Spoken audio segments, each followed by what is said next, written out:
Yun nga mga sir, isa sa mga chinecheck natin yung tubig. Kaya kailangan natin iangat yung cowl. So, iwasan natin na mayroon mga bagay na nandito sa cowl sa ilalim na pwedeng malaglag papunta ng windshield. Ayan. Kasi pag inangat natin yung cowl, tapos hindi natin kinuha yung mga metal or mga bagay na mabibigat na pwedeng malaglag papuntang windshield, masisira or magkakaroon ng damage yung atin windshield na pwedeng mabiak. So napakamahal pa naman ng windshield ng sasakyan ngayon. Baka kung tayo ay isang driver, baka tayo pa ang makapagbayad or matanggal ba tayo sa trabaho. So ito yung sasakyan na itataas natin yung cowl kasi nga mag-check tayo ng tubig. So mas maganda mga sir kung papaandarin nyo ang sasakyan habang inaangat nyo ang cowl mga sir, kasi nasa ilalim yung kalagayan ng tubig. So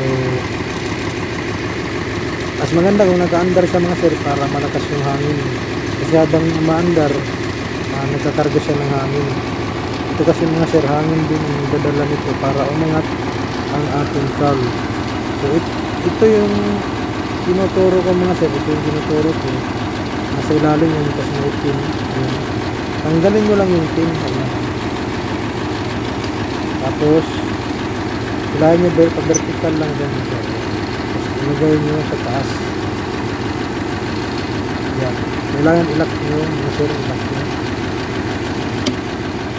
Tapos pindutin nyo ang button nyo. Long press lang yan mga sir.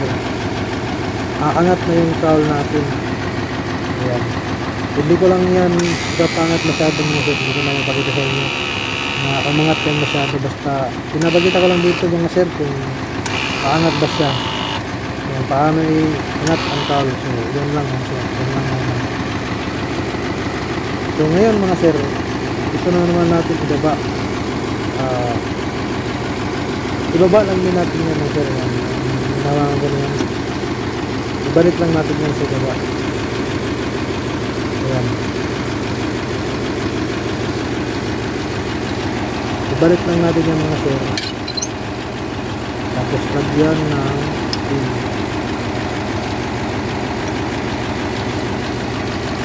Push button lang yung mga sir. Kailangan lang long press para bumaba yan. Tapos sinabi ko nga mga sir, hanggat maaari paandarin nyo muna bago nyo iangat ang dyan. Pero pwede naman yan iangat mga sir, hindi naka-andar, pero para sa atin mas maganda yung pinapaandar muna bago iangat ang dyan, para makapaglagay tayo ng tubig doon sa reservoir ng radiator.